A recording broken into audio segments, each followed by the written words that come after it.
Hey all. Hey, let's talk about another Chibson counterfeit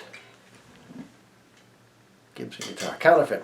So this is a fake, but I've got an American-made Les Paul that's done up as a Pete Townshend replica. So let's just talk through this guitar and how it's different from the legit Pete Townshend guitar or Gibson guitar. I got this on eBay for, I don't know, $250-ish, maybe $275 with shipping. And one thing to note is most Chibsons, if you buy them on eBay or anywhere else, they're not going to come with a case. So that's just something to keep in mind. You're going to spend $100, $150 if you want a hard shell case. So you got to do the mathematics and see whether it's worth it to you. That's another $150 on a guitar that costs $250 or $300. So are you willing to spend half as much on a case? That's up to you. I got to be honest. I bought this mainly because I've always liked the way the number 3 gold top Pete had looked. I bought it because I was going to hang it on the wall. I didn't have any intention of playing it. I thought it would be a piece of crap. I thought the wiring wouldn't work. You have to trust that they're going to do all that right. Turns out they did all that right. So all the wiring actually works the way it's supposed to. That stunned me when I got it. No idea what these pickups are. Certainly not a DiMarzio in the middle. 2 little mini humbuckers like a deluxe, like Pete would have had. The actual fretboard material, it looks dark. In fact, that looks more like ebony than anything else. It is not, I'm sure, ebony. I don't know what it was, but I had to oil the heck out of this fretboard for a good several times to get it to, because they arrive, most of the Chibsons I've got, not all of them, but most of them that I bought, arrive with really dry necks, and this one was no exception. It feels kind of light. I haven't measured it, but that's maybe 8.5. To me, that's light for a Les Paul. So I don't know. I don't know if it's I Dremel that into all the Chibsons I get. I don't know if it's mahogany or not. I have no idea. I doubt it. They do come. This one did come with. Now the greenie that I bought, the greenie Chibson, doesn't have a serial number or everything. This one actually does, and it's a fake. It says made in the USA. All of that is, of course, nonsense. Here's the thing here's what I don't understand. The tone of this is fine. Again, I don't know what pickups these are. They're fine. I'm not going to put a dime into this. I've changed nothing on this. This is the way it arrived. It arrived with these tuners that they can't possibly be real Grovers, but they're the best fake Grovers I've come across. No volute. Here's what I don't understand. For one, I don't know if you can tell on camera, the gold isn't quite right. It's not. I haven't seen a Chibson gold top that looks right to me. That's a little bit too yellow. It's a little bit too gold. And I don't know if while they're doing the paint work, because I think on a real gold top they do a layer of green underneath it, and the green sort of shows through. And in fact, a lot of, especially up around here, a lot of the older gold tops, it starts to green around the edges because the other paint wears off. So I don't know what this is, but here's what I think, and maybe some of you out there know how they do this. I think the entire top, all of this gold, because it's not an all gold, it's not gold on the back and sides or on the back of the neck. I think this whole top might be a graphic stuck on there, like a sticker, like a gold top sticker. And here's why I think so. This 3 and this 3 that's on the back, there is you cannot feel that at all. It's not stuck on top of the finish. That's underneath the lacquer. So I don't know how they do that other than this entire top is just like a graphic decal stuck on and then lacquer over the top of it. When I bought it, the pictures they had on the listing, some of these 2 knobs right here, those two were so far up, or these switches were so far down, they actually overlapped. They were touching. These two were touching. And so I sent him a note when I bought it and said, hey, get the placements of the knobs correct. I don't want them touching. You know, you can, after you buy it. In fact, I could have asked them to put James on the headstock. A lot of them will do that. Just you order it and then you send them special instructions. They'll make it. They'll put whatever logo you want or no logo at all. You know. But I didn't ask them to do any of that. This one I have not, on the greenie you might recall, I had to change out this because it wasn't, the pole piece in there was so thin that there was play. And this one is no problem with tuning or anything else. That's a nice big meaty screw that goes into a big fat hole. More like what you would expect. So no real complaints about this guitar, but here's how you can tell it's a fake. Or here's how I can tell. Here's how an experienced guitar player might be able to tell. Now the first thing people will tell you is, well, you know it's a Chibson because the frets don't have nibs. Now I don't know if you know what a fret nib is, but on most Gibsons, you don't see the end of the fret, the metal end of it. The binding, the white plastic binding, actually goes over it. So you don't get exposed metal on the edge. Unless there's been a refret. But in this case, it comes no fret nibs. However, I'll say, here's the genuine Gibson. And what do you see? No fret nibs, because this one's had a refret.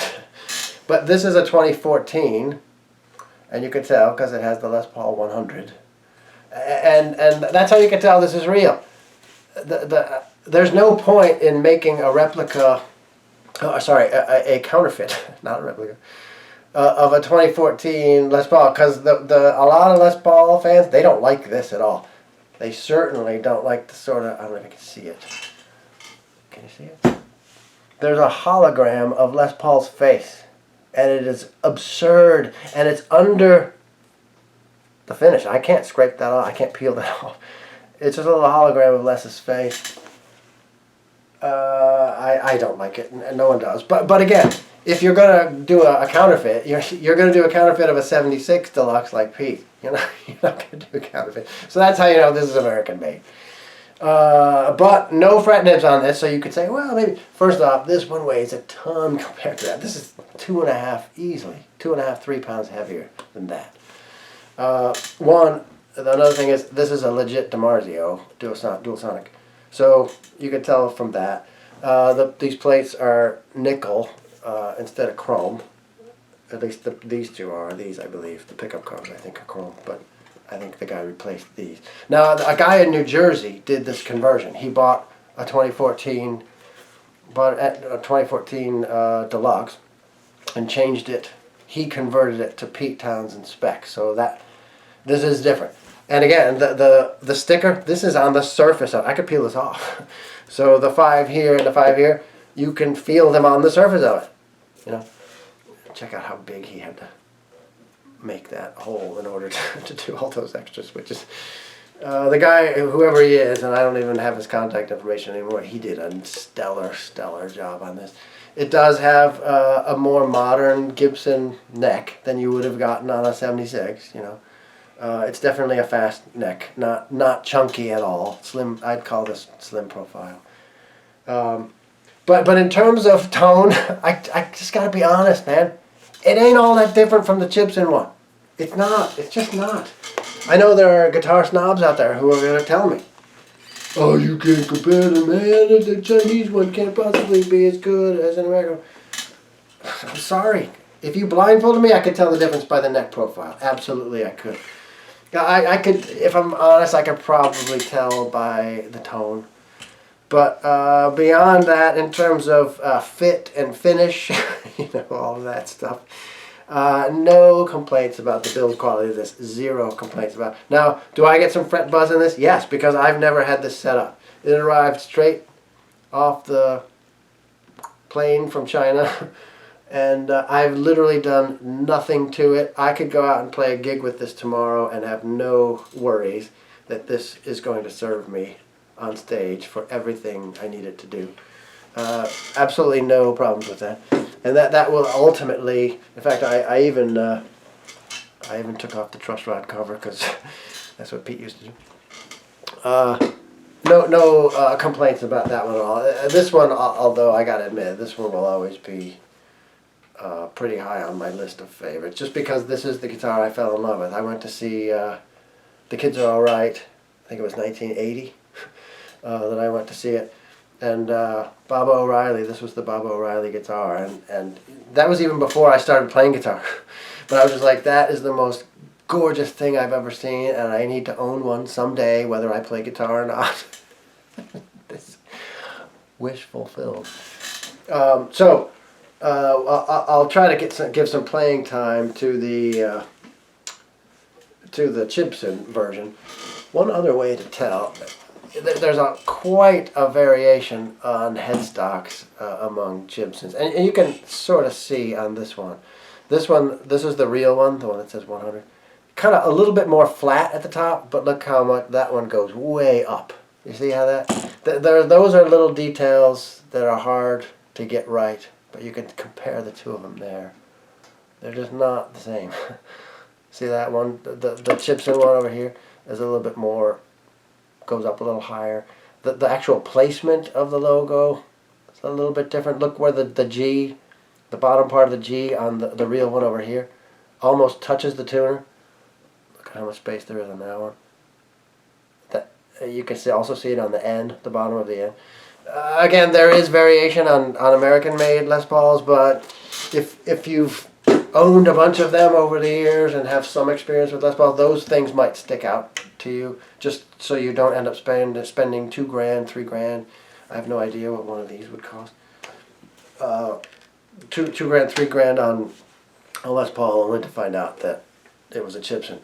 I will say though, most I would wager most people who have played, I don't know, a half a dozen Les Pauls or owned several Les Pauls, you could pick up a Chibson and know instantly that's not a Gibson guitar. The Gibson necks have a feel. Doesn't matter what the profile is, doesn't matter what the guitar is. To me, Gibsons have a feel, and I can tell it in an instant if it's a Gibson or not. And I think that's probably true for a lot of guitar players. But when you pick up that Chibson, there's nothing wrong with it. It just feels different. And that's one way to tell, frankly, at least for me. So anyway, that is the, I think that's supposed to be a 76 Deluxe. The Chibson is supposed to be a 76, because that's when Pete was buying up Les Pauls and having, I think Alan Rogan, did he do the actual conversions? I don't know. Whoever did the work to convert Pete's would have done them on mid-70s-ish Deluxes, 76s, I think, right around there. But anyway, you'll see a little more of this, but I'm not endorsing Chibson guitars. I'm not encouraging anyone to buy one, but if you do, you might get lucky. Good luck.